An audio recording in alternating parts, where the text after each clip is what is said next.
चलिए मैं नेक्स्ट आपको कॉन्टिन्यूअस टेंस की ओर लेकर चल रहा हूं। तो स्टूडेंट कॉन्टिन्यूअस टेंस में क्या होता है, इसमें लगता है इजेमार, और इजेमार लगने के बाद में वर्ब में लगता है आईएनजी, फिर आता है आपका ऑब्जेक्ट, और इसमें जो है कोई भी काम हो रहा होता है। पास्ट कॉन्टिन्यूअस टेंस में अगर इसमें इजेमार लगा तो पास्ट कॉन्टिन्यूअस टेंस में वॉज वर्ब लगता है, यहां पर आईएनजी लगता है, फिर ऑब्जेक्ट आता है। और फ्यूचर कॉन्टिन्यूअस टेंस में स्टूडेंट्स विल बी लगता है, विल और बी, शैल बी भी लगा सकते हो आप, but we don't use shall be, that is why. अब इनकी जो हिंदी रहती है, जैसे इसमें कोई काम होता है तो इसमें कोई काम हो रहा है, इसमें कोई काम हो रहा था, एंड हियर कोई काम हो रहा होगा, तो कुछ इस तरीके से आप इसको यूज करते हैं। नाउ स्टूडेंट्स अब आप देखें यहां पर ये है continuous tense, present continuous tense, जो भी काम हो रहा है। अगर अब मैं आपसे पूछूं, if I ask you what are you doing now, learning English from YouTube, I am improving my English, I am helping my mother in the kitchen, my mother is cooking, you know, so जो भी काम अभी हो रहा है at present, you know, वो सारी की सारी सिचुएशन आपकी जो है प्रेजेंट कॉन्टिन्यूअस टेंस में जाएगी। कम से कम 10 से 15-20 सेंटेंस बना लो भाई प्रैक्टिस के लिए, और उसके बाद देखो आप, यू नो, प्रैक्टिस जितना ज्यादा करोगे, the more you practice the more you learn, that is simple concept.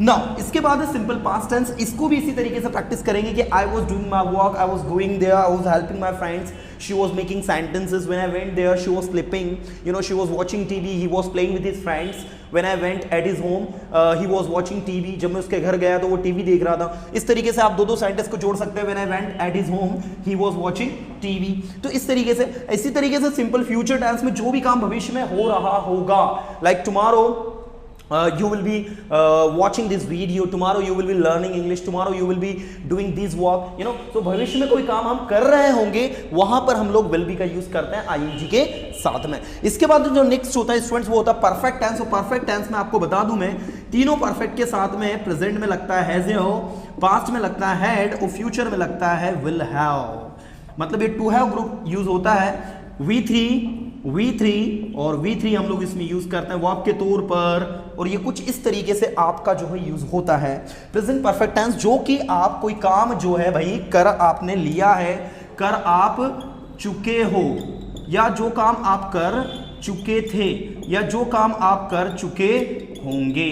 This is the concept, right. अब आप देखो यहां पर मैं अगर आपसे पूछूं कि आपने क्या क्या कर लिया, tell me what you have done, so you would say I have done my graduation, I have done my studies, I have taken lunch, I have taken breakfast, I have done every work, you know, so जो भी काम आपने कर लिया है, whatever work you have done, you have to use has and have and V3।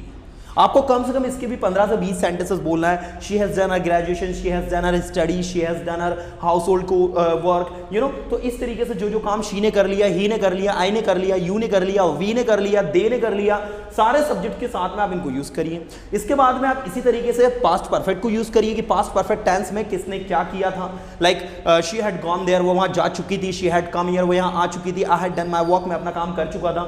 इसी तरीके से फ्यूचर में आपने कोई काम कर लिया होगा, आपने कहा कल तक, तो उसने अपना काम कंप्लीट कर लिया होगा या कर चुका होगा, तो he will have completed his work by tomorrow, by next week they will have given exam, अगले सप्ताह तक उन्होंने एग्जाम दे दी होगी या वे एग्जाम दे चुके होंगे।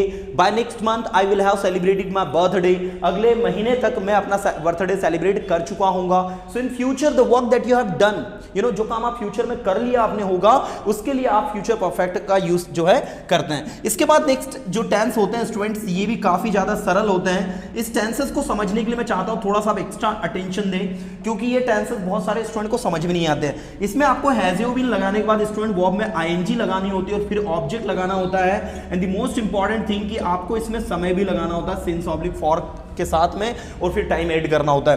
पास्ट में आपको इसमें हेड लगाकर बीन लगाना होता है, और फिर आपको आईएनजी लगाना होता है, फिर ऑब्जेक्ट, और फिर आप इसमें सिंस ऑब्लिक फॉर लगाते हैं स्टूडेंट्स, और फिर आपका इसमें टाइम आता है। इसी तरीके से स्टूडेंट्स आप इसमें फ्यूचर में विल हैव बीन लगाते हैं, इसके बाद वर्ब में आप इसमें आईएनजी लगाते हैं, फिर आता है ऑब्जेक्ट, और फिर आता है since oblique for plus time. देखिए आपको सबको बता दूं, ये जो अभी मैं आपको पढ़ा रहा हूं, I am teaching you affirmative, right. इसके बाद जो मैं आपको नेगेटिव इंटरोगेटिव भी बताऊंगा, चूंकि थर्ड डे है, फोर्थ डे में वो सारी चीज मैं आपको डिटेल एक्सप्लेन करूंगा, तो उस सेशन को जरूर बिल्कुल देखना, मिस मत करना, मिस करोगे तो नुकसान आपका ही होगा भाई। तो देखो हम बात करते हैं कि इसको कैसे हम लोग प्रैक्टिस करें। तो ये भी कॉन्टिन्यूअस टेंस की तरह ही है, लेकिन इसमें होता क्या है भाई, एक काम जो है एक समय से हो रहा है। अब समय से हो रहा है कैसे, जैसे आपने कहा मैं इंग्लिश सीख रहा हूं, तो आई एम लर्निंग इंग्लिश।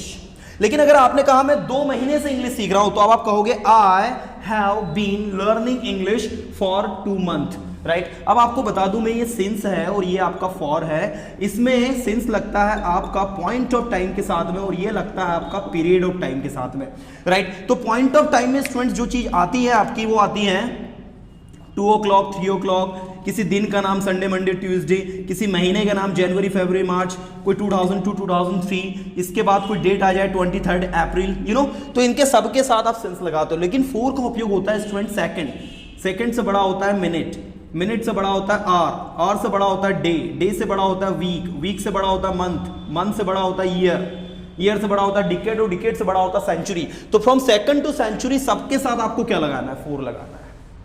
जैसे आपने कहा 2 महीने से, तो आप कहोगे 4 2 मंथ। लेकिन आप कहोगे 2 बजे से, तो सिंस 2 o'clock, संडे से सिंस संडे, मंडे से सिंस मंडे, सिंस आपने कहा मैं 2009 से इंदौर में रह रहा हूं, मैं 2009 से इंदौर में रह रहा हूं, तो I have been living in Indore since 2009। लेकिन मैं 2 साल से इंदौर में रह रहा हूं, तो आप कहेंगे I have been living in Indore for 2 years.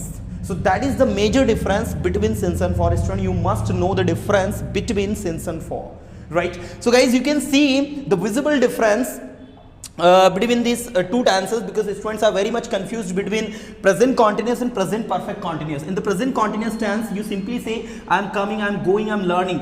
But here you would say I have been learning for 10 days, I have been coming here for 10 days, I have been doing this work for 2 years.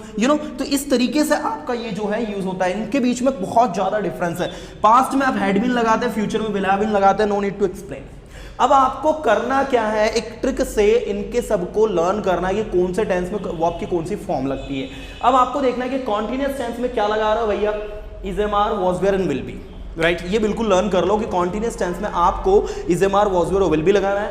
Perfect tense में आप has had और will have लगाते हो, बिल्कुल 4 बार बोले। Perfect tense में ये आपका सिंपल, ये कॉन्टिन्यूअस, ये परफेक्ट। परफेक्ट में हैज हैड और विल हैव, कॉन्टिन्यूअस में is am are was were और विल बी, कॉन्टिन्यूअस में is am are was were और विल बी, और परफेक्ट कॉन्टिन्यूअस में हैज बीन, हैड बीन और विल हैव बीन।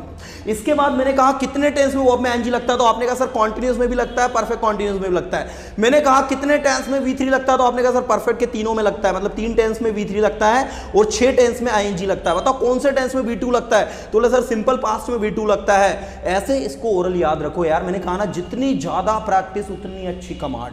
सिर्फ फटाफट बोलने की प्रैक्टिस करो, मिरर के सामने खड़े हो जाओ। Today I am going to speak present simple tense. In the present simple tense, the work that we do daily, I speak English, I come here, I learn English. Just practise in this way guys. If you are practising properly, you will definitely learn well, right.